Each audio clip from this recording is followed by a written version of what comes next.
दोस्तों, जुलाई 2023 का महीना। दिल्ली के एक पार्क में एक 25 साल की खूबसूरत महिला रोज आकर बैठती थी, कुत्तों के लिए दूध ब्रेड लाती थी, उनको खिलाती और 1 घंटे सुकून के पल वहां पर बिताती थी। लेकिन एक दिन उसने देखा कि एक लड़का बहुत ही अजीब निगाहों से उसे देख रहा है। वो लड़का उसे बहुत परेशान नजर आ रहा था। वो वाकई में परेशान था। महिला उसकी परेशानी पूछती है और फिर उसके बाद वो उसकी मदद कर देती है। जब उस लड़के की हालत सही हो जाती है तो एक दिन वो महिला उससे कहती है कि मैंने तो तुम्हारी मदद कर दी, अब क्या तुम भी मेरी कुछ मदद कर सकते हो। वो कहता है, मैडम मैं आपकी क्या मदद कर सकता हूँ। और फिर वो महिला उस लड़के की आंखों में हसरत भरी निगाहों से देखती है और फिर वो लड़का समझ जाता है कि मुझे क्या करना है।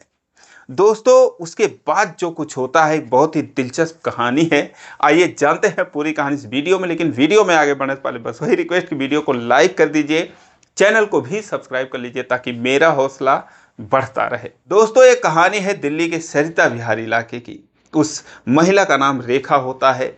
25 साल की निहायत ही खूबसूरत महिला, एक बड़े घर की बहू थी।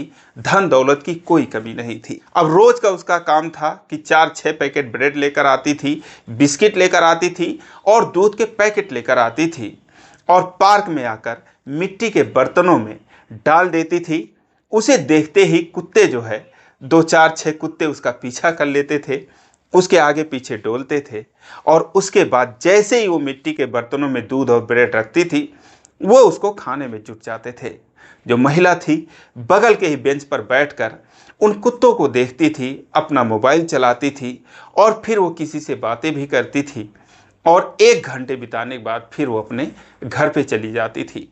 उसका रोज का यही काम था। लेकिन पिछले 2-3 दिनों से वो देखती है कि एक 19-20 साल का लड़का जिसका नाम मनोज होता है वो भी उस पार्क में आता था और वो रेखा को बहुत ही अजीब सी निगाहों से देखता रहता था। कभी रेखा को देखता, कभी उन कुत्तों को देखता, कभी वो दूध ब्रेड को देखता और इस तरीके से 2-3 दिन बीत जाते हैं।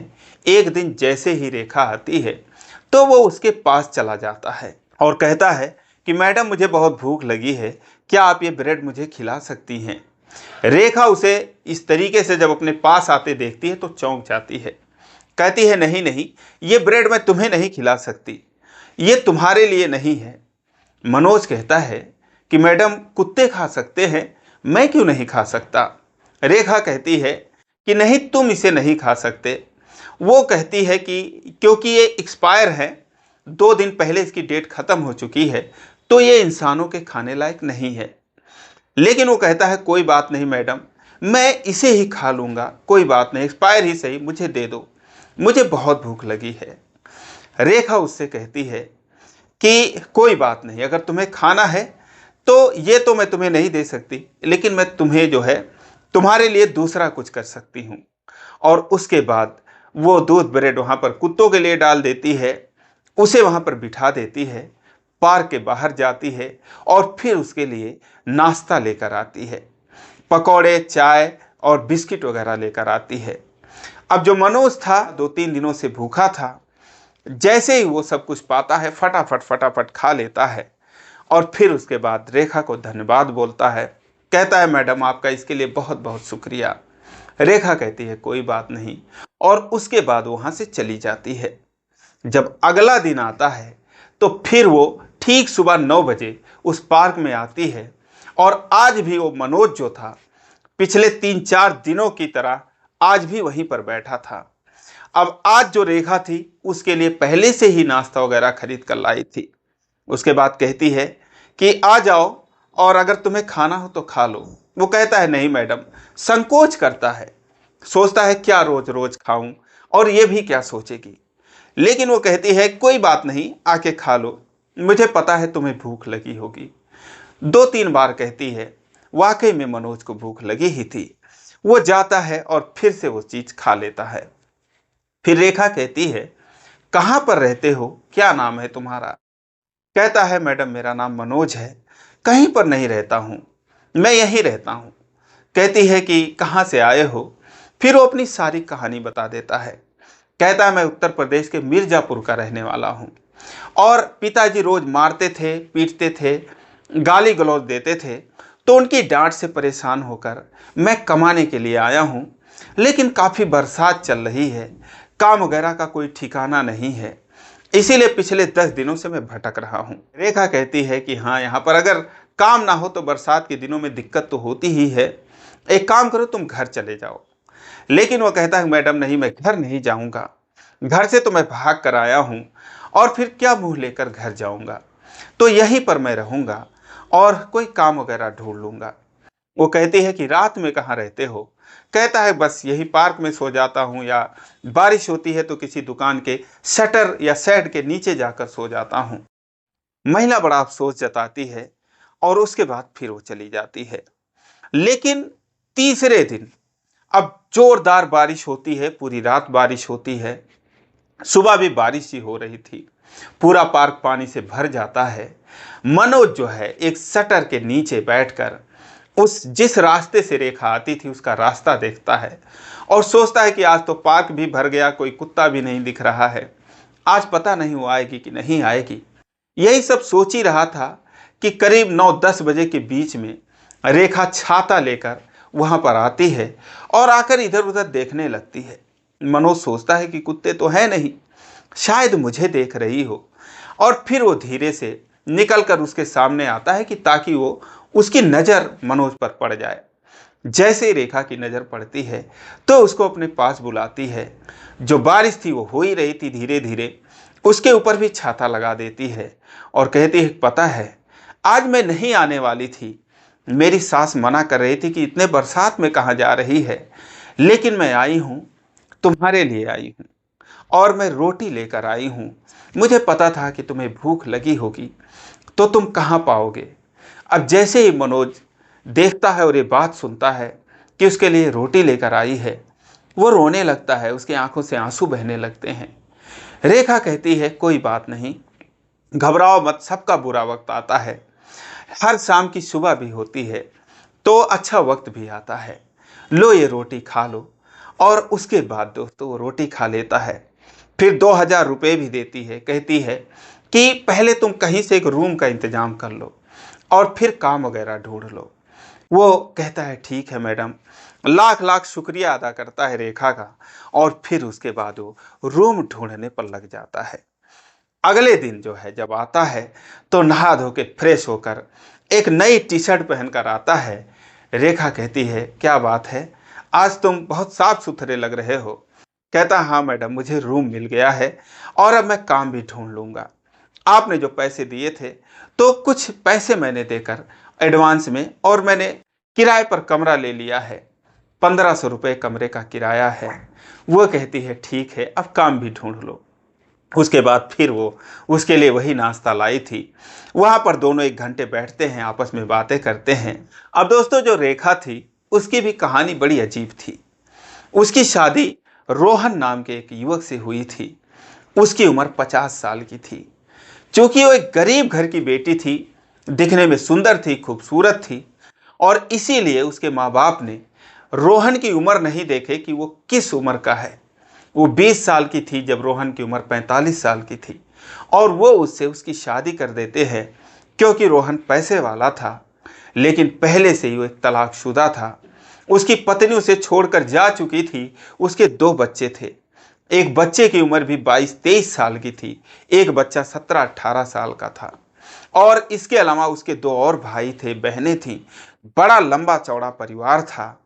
और उस घर में जब रेखा आती है तो दोस्तों फिर वो किसी से घुल मिल नहीं पाती। हालांकि जो रोहन था वो अच्छा आदमी था, दिल का अच्छा आदमी था, लेकिन वही था कि वो 4-6 महीने में सिर्फ एक बार रेखा से पति वाले धर्म निभाता था, बाकी दिन उससे दूर ही रहता था। अपने कारोबार में रहता था, पैसे के बारे में सोचता था, अपने पिताजी के साथ मिलकर वो काम करता था। उसके पिताजी ने उसके लिए कारोबार खड़ा किया था। धन दौलत की कोई कमी नहीं थी। वो रेखा को भी खूब पैसे देता था, कोई कमी नहीं थी, लेकिन रेखा भी बदले में घर का सारा काम करती थी। कपड़े लत्ते, खाना पीना सब कुछ वही करती थी। एक अलग से आती थी नौकरानी जो कि उतने बड़े कोठी में झाड़ू पोछा भी करती थी। तो जो नौकरानी आती थी उससे ये खूब बातें करती थी, अपनी दिल की बातें बताती थी, उससे ये ज्यादा रिलेट कर पाती थी बजाय अपने सास ससुर और ननद देवर से, यहाँ तक कि अपने पति से भी। अब उसके पति के जो बच्चे थे वो हॉस्टल में रहकर अच्छे स्कूल में रहकर पढ़ाई कर रहे थे। तो इस तरीके की रेखा की कहानी थी। कुल मिलाकर एक दुख भरी ही कहानी उसकी थी। लेकिन जब वो किसी दीन दुखिया को देखती थी उसकी मदद कर दिया करती थी। और इसीलिए जब उस दिन उसने मनोज को देखा, उससे रहा नहीं गया, उसके बारे में सोचने लगी कि आज बरसात है, बेचारा क्या खाएगा। तो उसके लिए वो पराठा बनाकर और छाते में छुपा कर लाई थी कि ताकि मैं उसको दे सकूं। और 2000 रुपये भी उसने दिया था। तो इस तरीके से वो थी। अब अगले दिन तो रेखा आई लेकिन मनोज नहीं आया। वो 2-3 दिन नहीं आया। लेकिन जब तीसरे दिन आया तो फिर जैसे ही रेखा ने उसे देखा तो देखकर खुश हो गई। मनोज भी खुश हो गया और बोली, कहाँ चले गए थे तुम? वो बोला कि मैडम मुझे काम मिल गया है, एक बेकरी पर मैं काम करने लगा हूँ और इसीलिए मैं नहीं आया। सुबह 9 ही बजे काम पर जाना होता है तो इसीलिए मैं नहीं आया। रेखा कह रही थी कि हाँ मुझे लग रहा था कि तुम्हें कहीं काम मिल गया है। कैसा काम है? कहता है कि बहुत अच्छा काम है। तभी मनोज उससे पूछता है कि आप कहाँ रहती हो? तो मुस्कुराती है, कहती है कि आज तुम्हें पूछने की पड़ी है मैं कहाँ रहती हूँ, अभी तक तो तुम पूछे नहीं। कहता है मैडम मुझे डर लग रहा था और आपसे बात करने से ही डर लग रहा था। तो रेखा कहती है कोई बात नहीं, अच्छी बात है, डर लगना चाहिए, डरना चाहिए, लेकिन मैं फला जगह रहती हूँ, बता देती है कि मैं वहाँ पर रहती हूँ। अब रेखा उससे कहती है कि तुम पार्क में सुबह 9 बजे आया करो। लेकिन वो कहता है कि मैडम 9 बजे तो मेरा ड्यूटी शुरू होता है, मालिक 10 मिनट पहले ही बुलाता है, इसीलिए मैं नहीं आ पाता, आप ही 8 बजे आ जाया कीजिए। जाहिर सी बात है कि दोनों एक दूसरे के दिल में जगह बना चुके थे। लेकिन रेखा कहती है कि मैं 9 बजे ही बड़ी मुश्किल से आ पाती हूँ, घर में इतना काम होता है, 8 बजे तो मेरा आना इम्पॉसिबल है। फिर वो कहता है कि फिर क्या करें? कहती कोई बात नहीं, हफ्ते में जब जिस दिन तुम्हारी छुट्टी होगी, शायद सोमवार को छुट्टी होती थी, उस दिन मुलाकात होगी। और फिर दोनों में धीरे धीरे बातें होते होते दोनों में नज़दीकियां बढ़ जाती है। दोनों एक दूसरे से अब मिलने के लिए बेताब हो जाते हैं कि कहीं अकेले में मिलें। एक दिन रेखा ही उससे कहती है कि क्या तुम मुझे अपना कमरा नहीं दिखाओगे? मनोज कहता है क्यों नहीं दिखाऊंगा मैडम। और फिर उसके बाद उसे अपने कमरे पर लेकर जाता है। और दोस्तों जैसे दोनों एक दूसरे के लिए जन्मों जन्मांतर से प्यासे थे, मिलते ही दोनों सारी मर्यादाएं तोड़ देते हैं, उनके बीच की सारी दूरियां खत्म हो जाती हैं, दोनों में रिलेशन बनता है। अब उसके बाद दोस्तों दोनों हर हफ्ते मिलने लगते हैं। अब दोस्तों जैसे ये बात रोहन को पता चलती है, उसके घर वालों को पता चलती है रेखा और मनोज के रोमांस के बारे में, तो फिर घर में कोहराम मच जाता है, हड़कंप मच जाता है। जो उसके सास ससुर थे वो रेखा को उल्टा सीधा बोलने लगते हैं, कलमुही है, चरित्रहीन है, तमाम तरह की बातें। रेखा जो है मुंह लटकाए सुन रही थी क्योंकि उसने गलती तो किया ही था। लेकिन अब फैसला जो था वो रोहन को लेना था। उसके सास ससुर कहते हैं कि इसको धक्के मारकर घर से बाहर निकालो। चूंकि उसके नाम 20-25 लाख रुपए भी जमा थे, क्योंकि उनकी कमाई इतनी थी कि परिवार के हर सदस्यों के नाम उन्होंने पैसा जमा कर रखा था। उसके सास ससुर कहते हैं कि इसका सारा पैसा लेकर इसे घर से बाहर करो। लेकिन जो रोहन था वो कहता है कि मुझे तो कोई शिकवा नहीं है, कोई शिकायत नहीं है। जो रेखा ने किया शायद इसकी मजबूरी थी, शायद इसकी ज़रूरत थी। गलत तो हमने किया था कि मेरी उम्र 45 साल की थी और मैं एक 19 साल की लड़की से शादी करके ले आया था।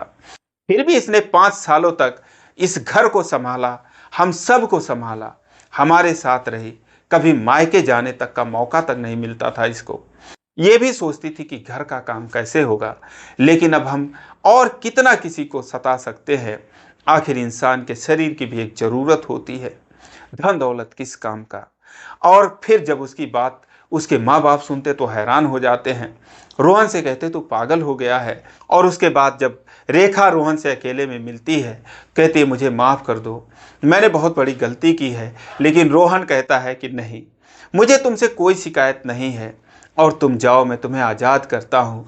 मनोज के साथ तुम बेहतर ज़िंदगी जी सकती हो, वही तुम्हारा भविष्य है। और फिर कहता है कि मुझे कभी तुम अपने से अलग मत समझना, कभी भी कोई भी ज़रूरत लगे तो मुझे याद कर लेना। दोस्तों, जब रोहन की ये बात रेखा सुनती है, फूट फूट कर रोने लगती है, फिर उसके गले से लग जाती है, अंतिम बार उसके गले से लगती है, कहती है कि मुझे माफ़ कर दो। रोहन कहता है कि मुझे तुमसे कोई शिकवा नहीं है, कोई शिकायत नहीं है। रेखा कहती है अपने पैसे ले लो। कहता है कि नहीं, इन पैसों से जाओ तुम अपना फ्यूचर बेहतर करो और मनोज के साथ एक बेहतरीन ज़िंदगी जियो। फिर भी कभी मेरी ज़रूरत पड़े तो मुझे याद कर लेना। दोस्तों, उसके बाद भारी मन से रेखा मनोज के साथ चली आती है। उत्तर प्रदेश के जौनपुर में उसका मायका था, मिर्ज़ापुर में मनोज का घर था। वहाँ पर आकर उन पैसों से दोनों एक बिजनेस करते हैं और दोनों एक मंदिर में शादी करते हैं। पति पत्नी के रूप में एक शानदार लाइफ एंजॉय कर रहे हैं। तो दोस्तों, ये रही कहानी। आपकी इस बारे में क्या राय है, कमेंट में ज़रूर बताएं। कहानी अच्छी लगी है तो वीडियो को लाइक नहीं किया तो लाइक कर दीजिए, चैनल को सब्सक्राइब कर लीजिए इसी प्रकार की कहानियों के लिए। फिर मिलेंगे अगले वीडियो में, तब तक के लिए जय हिंद।